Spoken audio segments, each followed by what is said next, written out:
the huge news of the morning. The Dallas Mavericks have their head coach, and that is where we begin. Dusty May is the hire. It came down just a little bit after 9:15 or so this morning. We were all making our way into work, and phones started buzzing with tweets and text messages and everything of the like that feels like somebody that certainly obviously knows the game, has been incredibly successful at Michigan. We talked during the midday hit about, we've seen college coaches struggle to make that transition, but this is a guy that definitely has proof positive that he knows what he's doing as a basketball coach. Now can he just translate that to the NBA? But this is a big-time coach. He's climbed the ranks rapidly. Yeah. I mean, in the blink of an eye, he went from the Florida Atlantic coach taking them to a Final Four, turning them into like a perennial powerhouse for like a 2-3 year stretch. Then goes to Michigan, and in it's crazy that his in this second day and year age of college sports, 2 or 3 years counts as perennial. It not does, wrong. though. I'm No, not yeah, making no. fun. I'm serious. Like that, at this point, that counts. sustained success matters, and he's shown that everywhere he's gone. Now, everywhere he's gone, it's pretty much FAU and Michigan where he's had that type of success. And again, we're talking about a 5-year sample size. But still, Final Four with FAU, and then winning a national championship with Michigan, all in the span of 3 years, says a lot about how he's able to recruit, says a lot about how he's able to coach. And with those, especially with FAU, he doesn't have like the biggest 5-star recruits coming in out of high school, and they dabbled in the transfer portal. So I think it definitely speaks to his ability to kind of, whether it's connecting with his players or the ability to do, scheme up against the college game, whatever it is. But he has become one of the top coaches in college basketball in a very short span. But does that translate to the NBA? That is going to be the massive question hovering over him during his entire duration with the Mavericks. And the only thing that's going to answer it is him having success with the team. Because historically, dating back 20, 30 years, the best coaches in college basketball who have gone to the NBA ranks to test their luck in the pros have failed. For the vast majority of them. Yeah. Some of them did okay and, putted it around. Brad Stevens, I think of Butler, had some good years with the Celtics. Ended up getting promoted into the front office, but didn't win the championship with them. And I just think not as the head coach, no. Right. No. Yeah. And so that's part of the equation here is, I don't know why. I wish I had the answer. Why some of these guys just aren't as successful in the professional ranks, but you've seen it in football too. I think right. That's the thing. Like, to me, it's the discrepancy between college and professional always boils down to kids that are coming in and want to learn are different from professionals who feel like I have made it.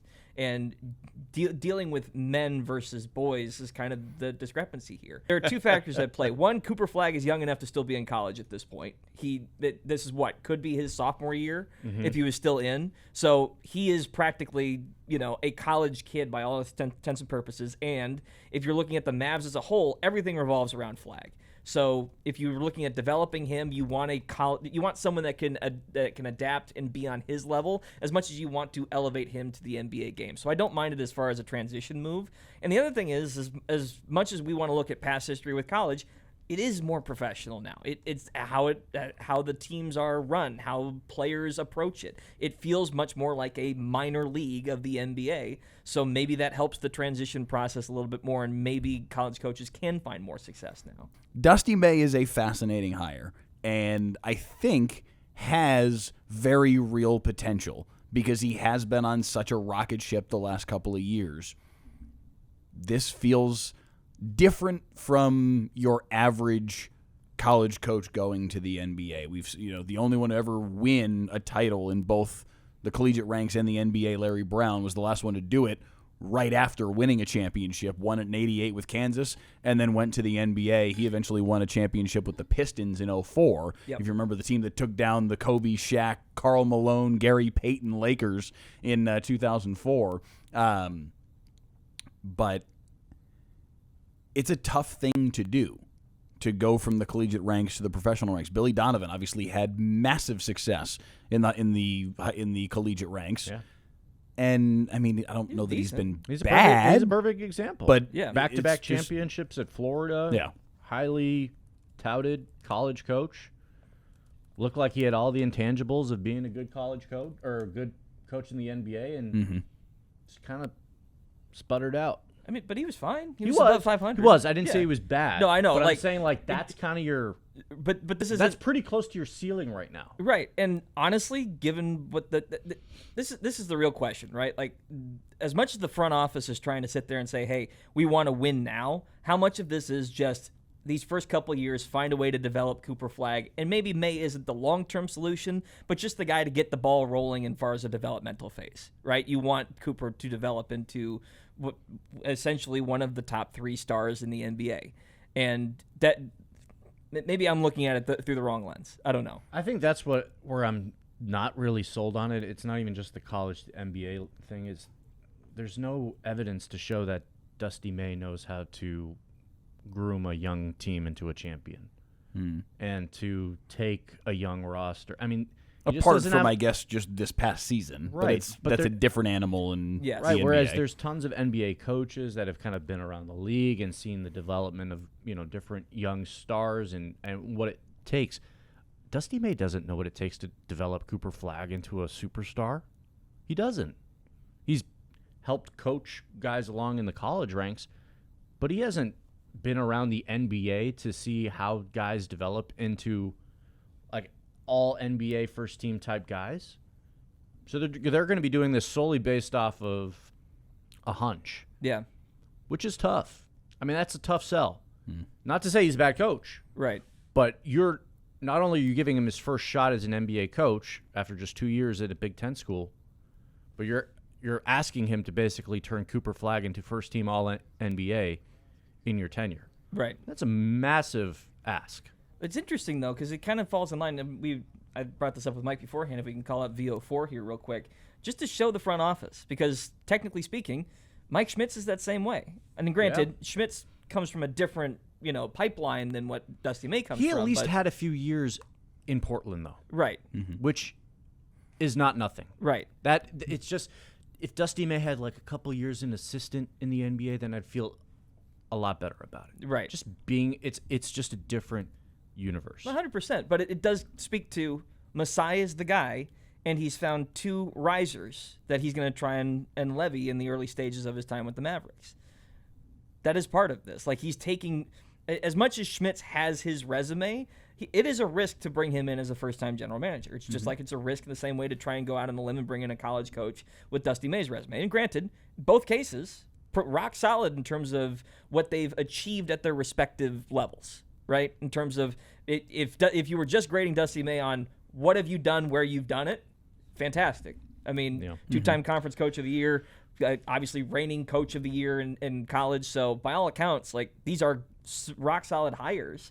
It just feels like these. It's not like the same old throwing NBA coaches in laundry machine and seeing what comes out. I did love watching his teams play.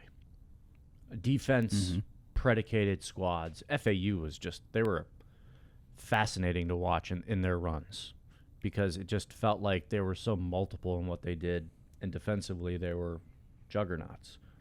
And he brought that to Michigan. And in theory, that's what he needs to bring to the Mavs. Like, this needs to be a defensive-minded team because that's the way the NBA is kind of going. You look at all the teams that made deep runs in the playoffs this year. The Knicks were one of the best teams defensively. The Spurs were one of the top 3. Thunder were, I think, top 5. So, I mean, you go down the list of the teams that went deepest in the playoffs, they were all top 5 in defense. What was that phrase again? That was Stop it. Stop it. Defense wins championships. He's going full Nico on you right now. I am not intentionally, but it is funny that keeps circling back. I do. That's part of why I kind of like this, though, is his defensive capabilities as a coach. And I got to imagine part of why he was somebody that the Mavs were able to talk into taking this job because he's got it pretty good at Michigan. Won a national championship, major athletic department with huge budget, NIL money out the wazoo. You got everything you could want as a collegiate coach. but as a defensive-minded coach that knows what it is to create a defensive scheme that can work, and you say, hey, here's Cooper Flagg. Go to work. Mm-hmm. That combination feels very interesting to me because Flagg's ability as a two-way player, we saw it on full display throughout his rookie year, but before he was drafted and before he had actually played any time in the NBA, the prevailing wisdom was really, really good defensive player. We'll see if the offensive repertoire comes around, and it came around in Very spades quickly, to the yes. point where everybody was like, all right, generational talent, here we go. Yeah, when he started hitting like those floaters in the lane by like week 3, I was like, oh god, Yeah. Yeah. he's good. There's something interesting happening here. But yeah, you put a talent like Cooper Flagg in the hands of a defensive, I don't know, I'm not going to say wizard. Let's see what he does in the NBA first. But somebody that understands Clearly how to create a a competent defense. defensive coach. Yes, for Yes. sure. yes. That combination feels like it's got potential. It has to. Yes, it does. It has to. Yes, it does. And listen, we've talked at length about the Kyrie timeline versus the Cooper Flagg timeline, and I do wonder how deep into the season are we going to see if those align, or if they are not, do they have to make a move with Kyrie and trade him midseason or something and send him to a contender and then find somebody that can you can build around Cooper long term. For Dusty, I almost look at it as, to play devil's advocate with my own argument, I like that the Mavs didn't find some guy who'd been out of head coaching for a year or two, and they bring him back in and give him another. One of the guys that they were being rumored as interviewing, Terry Stotts. Right. I can't stand that in the NFL. I just don't like it in general. Sometimes it's good to try out new blood because you never know what you might find. There are certainly some teams in the NBA that have had success doing that recently and giving newcomers a shot, and they find success pretty quickly. By that same token, though, Mike Brown just won. So and that's the devil's advocate, is that you can go around and around and again. The funny thing is with Mike Brown, like, he accomplished a lot in his spots, and like the Kings let him go stupidly because they're the Kings. Like that's not a Mike Brown issue. That's a Kings problem. So listen, I don't know if I can use a word on the hire, but I am curious how it's going to impact the draft. Yeah. I mean, the timing of this was part of it, right? Like the fact that this happens A the day day before. before? Yeah. Mm-hmm. Yeah. It's not a bad thing. It's not necessarily a bad thing. It's probably a good thing to have him, have that all tidied up. You would have loved to have it tidied up a week and a half ago or 4 weeks ago. Yeah, that would have been nice. That would have been nice. But it seems like this hire being who it is makes it make more sense that it took some time. Like, if they had hired Terry Stotts and they introduced that, or announced that rather, today or later this week, like I think we all thought it was going to be, since we had gotten so close to the draft that, well, they're not going to announce it Monday or Tuesday. They got to do the draft first. Here we are. Right. If they had hired just any one of these retread / assistants around the NBA type options, it would have, I think, led all. Well, then what took so long? This at least makes the taking so long make a little more sense, that they needed to basically wrestle this dude out of Michigan and convince him this is the opportunity you need to take. It's funny, though, because you talk to college coaches off record, they'll often tell you, I can't stand this NIL stuff. I can't stand this, that. I mean, it is a full-time job, 24/7, 365, and a lot of them get worn out. Yeah. And I've talked to some head coaches in college ranks, big D1 programs, and they've told me that it is a bear. It is hard, and that some of them are looking for NBA jobs because it is a little bit easier. Not necessarily, the schedule's still long, but in terms of what is required from you as, leading a team, it's a little bit more. I can focus on X's and O's, player management, coaching egos, that kind of thing. College, you're just taking so much on as a head coach. And, Dusty May, again, to his credit, had success everywhere he went. There's nothing to say he couldn't keep doing this at Michigan, especially with all the boosters he's got over there. But it's a lot. It's hard. And so I think I don't know how much of the role that played in his decision and be like, oh, I could finally hit pause on coaching college and give it a go in the NBA, and maybe it's a little bit easier in some ways, at least maybe on how taxing it is on somebody. But you're never going to find a perfect hire at this stage. There's always going to be some form of sacrifice depending on who you hire. And for Mavs, the sacrifice is we're going to take a college coach that has like no NBA experience, and we're going to hope for the best.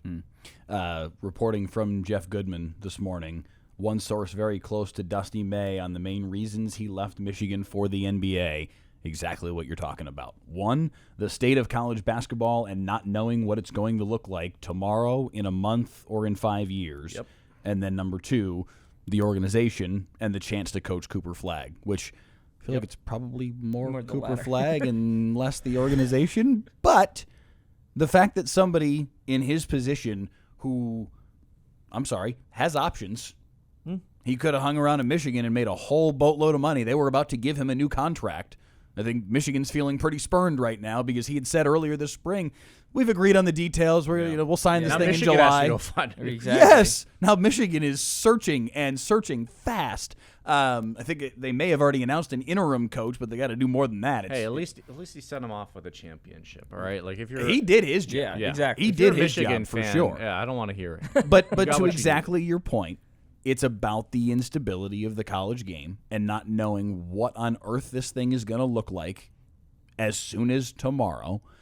And it is at least a little encouraging, and this is kind of where I was going here, a guy who's got options, a guy who could have stayed very cushy in exactly where he was, looked at the Mavericks organization and said, I want to go there.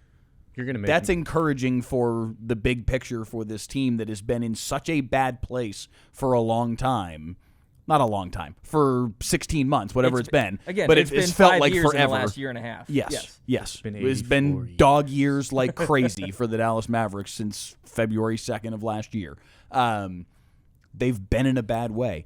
This is a really interesting stamp of approval from somebody who had other options at his fingertips. So I do want to ask timeline, though. And again, this could age like milk, but it's part of the fun of doing this. I just want to get your guys' opinions. Next 5 years, which is basically the first quarter, we hope, of Cooper Flagg's time in the NBA. And by the time that the Mavs have a new arena, do you think Dusty May will still be the head coach? Yeah. No. Interesting. Okay. I feel like this is a 49-year-old man who this is further evidence of, hey, they're jumping on the Cooper Flagg timeline.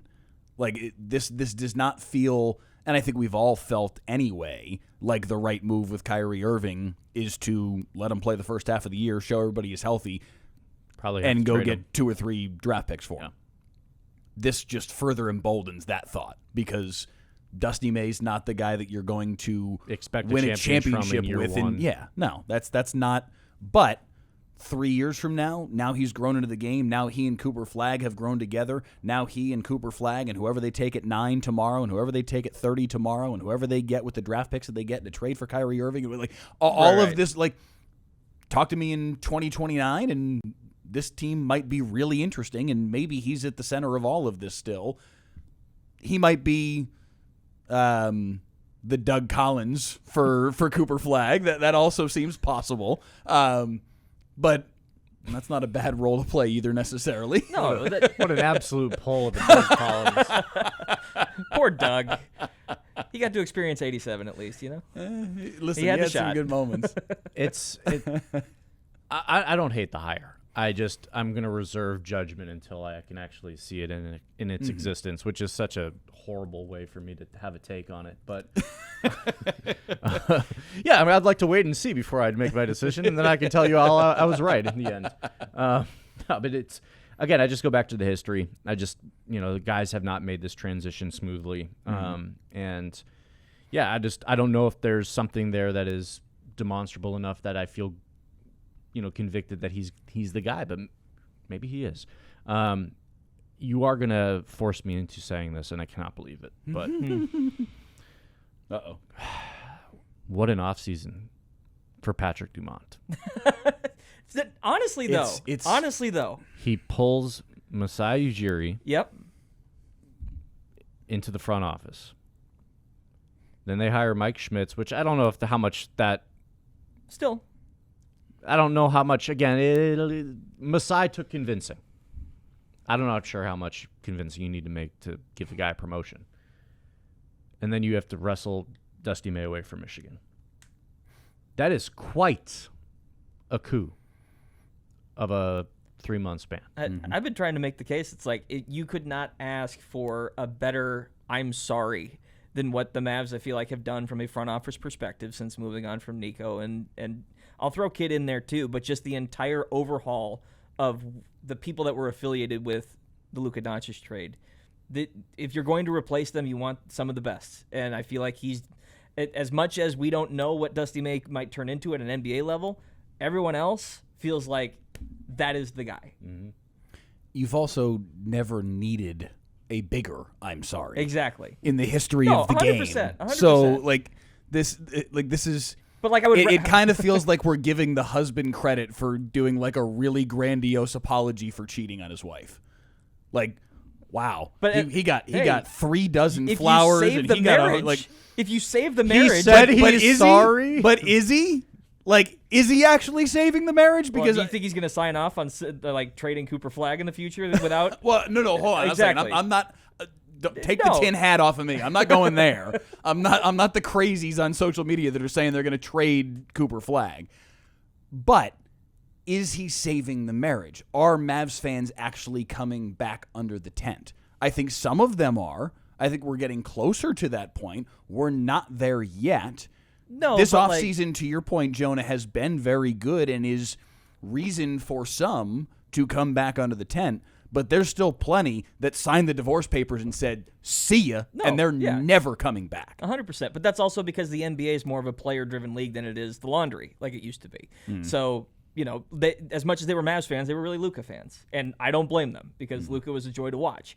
But again, I don't think that everybody who left, though, No. was just a Luka fan. I think there are some diehard, dyed-in-the-wool, here since the 90s, lived through Dirk, loved Luka, and this happened, and they were like, if this is how you're going to treat us as fans, forget you. Right. No, but I understand. It's still fresh. Like the wound is still on the body. You know what I mean? Like it hasn't even been stitched up yet. This is just the process of it. Yeah. And to sit there and say, save the marriage, you can't say that the moment, within a year of it happening. You know what I mean? It's still tender. It takes time. Yeah. But you have to start that process. And this is about as good of a start as you could ask for. I'll grant you that. It has been a good apology. I think they've done a lot of the things that they needed to do. I think that getting rid of Jason Kidd was a very important piece of the puzzle in all of this, regardless of what he says about whether he had anything to do with this. Whatever time you found out about it, whatever 11th hour, the fact that you weren't jumping up and down saying, absolutely no freaking way are we doing this, then I don't really want to hear it. I'm not interested. Yeah. And that goes for a lot of people that were in this organization during that time.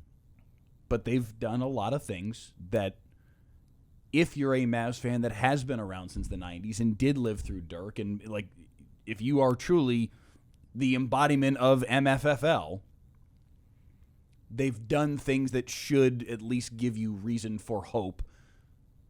And you've also got that dude Cooper Flag at the center of it all that is your real reason for hope. All of it is, as much as we're giving the front office credit, it's the fact that Flag is here. If they did not have this, it would still be a ridiculously tough sell. We've said this time and time again. Yes. Cooper Flag, literally, that one ping pong ball changed. Manna from heaven. Yeah. Literally everything. Yeah. Masai wouldn't be here. Dusty May wouldn't be here. They'd still be toiling around in NBA purgatory. It would be bad. This would be 90s Mavs. It would be bad. They would absolutely be directed toward 1990s, early 90s. You're going to be lucky if you win 20 games. You're going to be awful for a decade. Bad. half a decade at the very least because of their draft capital being as bad as it is, and they would have had no assets other than Kyrie to try and recapture anything. That ping pong ball saved so much for them. Yeah, I think I said it the day it happened. I'm like, this literally changed the course of the Mavericks. Like a whole decade of rebuilding, it saved them. And it sounds like hyperbole, but then you looked at their draft capital for the next 5-6 years. You're like, no, that's right. Yeah, it's crazy.